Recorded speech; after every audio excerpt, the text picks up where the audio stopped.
बिस्मिल्लाहिर्रहमानिर्रहीम। व्यूवर्स, आप देख रहे हैं न्यूज़ टू यू। उम्मीद है आप खैरियत से होंगे। अल्लाह ताला आप सबको अपने हिफ्ज़ व अमान में रखे।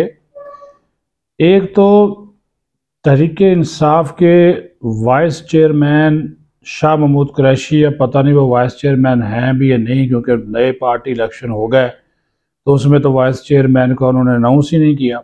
बहरहाल उन्होंने सदर आरफ अलवी को ये जो साइफर केस है इसमें तलब करने का मुतालबा किया है, अदालत में तलब करने का, जो कि अदालत ने रिजेक्ट कर दिया। दूसरा, जो इमरान खान जो कप्तान हैं वो आज थोड़ा सा बोले और कहा, बड़ा इंकशाफ किया। ये भी बड़ी इंपॉर्टेंट बात है। वो कहते हैं ये जो साइफर आया था, अब एक और यू टर्न ले रहे हैं वो। उन्होंने कहा जी ये डोनाल्ड लू है, ये जो डोनाल्ड लू है, ये जो साइफर उसने वजारत खारजा या हुकूमत पाकिस्तान को नहीं दिया था, ये तो उस वक़्त के आर्मी चीफ जनरल कमर रिटायर्ड, जो उस वक़्त के आर्मी चीफ थे जनरल कमर जावेद बाजवा, उनको दिया था। ये एक बड़ा उन्होंने इंकशाफ किया, इसके ऊपर भी बात करूँगा। तीसरी बात, पिछले दिनों एक ख़बर चली कि जनाब एक अहम शख्सियत जो है वो इमरान खान से जेल में जाकर मिली है। जब इधर उधर से पता किया तो पता चला वो जो अहम शख्सियत मिली तो नहीं है, लेकिन मिलने की मुसलसल कोशिश कर रही है, लेकिन उस कोशिश में उसको कामयाबी नहीं मिली। और वो शख्सियत भी सदर आरफ अलवी की थी और है, और वो मुसलसल कोशिश कर रहे हैं कि अडयाला जेल में जाकर वो इमरान खान से मिले, लेकिन उनको इजाज़त जो है वो नहीं दी गई। और उसकी सबसे बड़ी वजह सिक्योरिटी ख़तरात। फिर वो रियासत के सरबराह हैं, एक मुल्ज़म से मिलने क्यों जाना चाहते हैं, ख़ास तौर पे एजेंडा क्या है वो भी आपको मालूम है बेहतर तरीके से। तो सबसे पहले तो मैं बात करूं कि जनाबे वाला आज कप्तान, ये जो वैसे भी वो साबिक चेयरमैन हो गए, अब इमरान खान अब साबिक चेयरमैन हो गए हैं। अब चौधरी परवेज़ लाई साबिक सदर हो गए हैं। अब शाह महमूद कुरैशी साबिक वाइस चेयरमैन हो गए हैं। पार्टी चली गई है पीपल्स पार्टी के एक जियाले के पास, हाँ जी, बैरिस्टर गौहर। और आज उसने प्रेस कॉन्फ्रेंस की है, क्या नाम है उनका, फैसल करीम कुंडी ने। फैसल करीम कुंडी ने कहा, ये इतराफ़ किया बरमला। कल हमने अपने वीलॉग में तो ये बात कही थी, लेकिन आज उन्होंने हमारे उस वीलॉग में कही गई बात की तस्दीक कर दी कि भाई ये तो हमारा जियाला है। तो उन्होंने कहा कि देख लें कि ये कहते हैं कि हमारी जमात सबसे बड़ी जमात है, सबसे बड़ी जमात को अपने पूरी पीटीआई के अंदर से कोई बंदा नहीं मिला। इन्होंने चेयरमैन भी बनाया तो हमारा जियाला ही बनाया, जो कि 2008 में 13 में पार्टी का इलेक्शन, पीपल्स पार्टी का इलेक्शन लड़ चुका, और हमारे साथ ये हमारा जियाला रहा, उसको चेयरमैन बना दिया। अब वो जियाला जो है वो क्या करेगा, पार्टी टिकट भी देगा, सारा काम करेगा, और इमरान खान साहब फारग होकर बैठ गए साइफर केस की तरफ। अच्छा, फिर जो इंतखाब हुआ, थोड़ी सी मैं बात करूंगा। जिस तरह इंतखाब हुआ, जिस तरह ढकोसला, और ये वाहद की पाकिस्तान की सियासी जमात का वाहद इलेक्शन है, मैंने नहीं कभी इतनी जल्दी देखा, जो कि जिसका रिजल्ट आधे घंटे के अंदर अंदर आ गया। यानी कि ये ऐसा इंतखाब था जिसके वोटर का ना मालूम था कि वोटर कौन है, जिसके उम्मीदवारों का कोई पता नहीं था कि उम्मीदवार कौन है, जिसके जनाब कोई ये नहीं पता था कि पोलिंग कब से लेकर कब तक होगी, रिजल्ट कब अनाउंस किया जाएगा। वो पेशावर के करीब एक जगह है चमकनी, वहाँ पे वो 100-200 कुर्सियाँ लगाईं, उसमें भी दर्जन भर वकील मौजूद थे। अभी लोग आना जाना शुरू कर रहे थे कि जनाब उन्होंने उसी वक्त वो लिफाफा मसूल हुआ, वो जो नियाज़ अहमद नियाजी हैं उनको, वो जो चीफ इलेक्शन कमिश्नर हैं पीटीआई के, और उन्होंने जनाब अनाउंस कर दिया।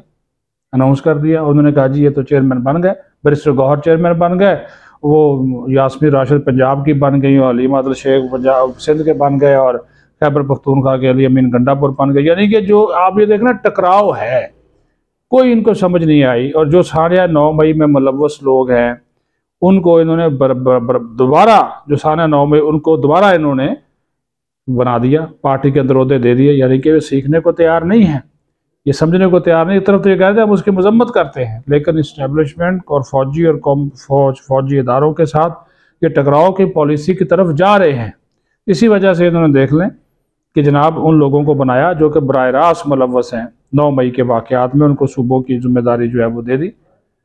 अब आ जाएं कि इमरान खान कहता है कि ये जो साइफर आया था ये मेरे पास क्यों आता। उसने कहा जी मैंने तो इसकी इन्वेस्टिगेशन का हुक्म दिया था।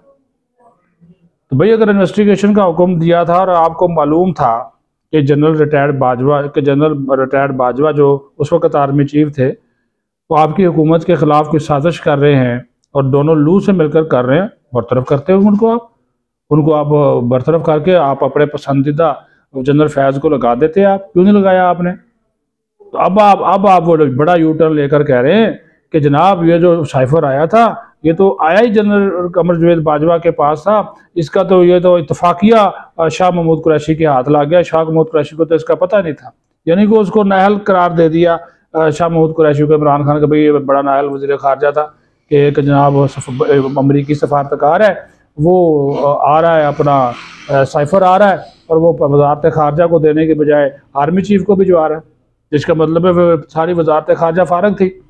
अगर डोनाल्ड लू ने यह किया था और उन्होंने कहा जी इत्तफाकिया, अगर मैंने तो कह रहा है इन्वेस्टिगेशन का हुक्म दिया था, आप ये अंदाज़ा करें। मैंने को फिर ना, अगर भाई इन्वेस्टिगेशन का हुक्म दिया था तो फिर उस वक्त आप ये बात बोलते कि भाई ये जनरल रिटायर्ड बाजवा के पास आया है और मैं उसके खिलाफ इन्वेस्टिगेशन कर रहा हूँ। तो अगर आपने इन्वेस्टिगेशन उस वक्त आर्डर की थी जिसका आज आप दावा कर रहे हैं तो उसका कोई ना कोई सबूत होगा। कौमी सलामती कमेटी का 2 मरतबा आपने इजलास किया, उसमें कोई सबूत होगा ना, वो पेश करें। वो भी आप पेश करने में जो है वो नाकाम रहे। अब जाते जाते आ जाएं अलवी की तरफ। सदर आरिफ अलवी बड़े कुन्ने हैं, तेज़ हैं। इन्होंने 2-3 मरतबा रब्ता करके चीफ सेक्रेटरी से, होम सेक्रेटरी से, जो IG जेल खाना जहाज से भी रब्ता किया कि जनाब वहाँ पे मैं मिलना चाहता हूँ। तो उन्होंने कहा जी क्यों मिलना चाहते हैं आप? तो उन्होंने कहा जी जनाब वो सदर साहब मिल सकते हैं, किसी को भी मिल सकते हैं। तो लगा जी बिल्कुल मिल सकते हैं, लेकिन आप रियासत के सदर हैं, आपकी सिक्योरिटी के मामलात हैं, आपने जेल के अंदर जाना है, आपके जनाब और बड़े मामलात हैं, तो आप वहाँ पर उनसे जाकर मिलेंगे।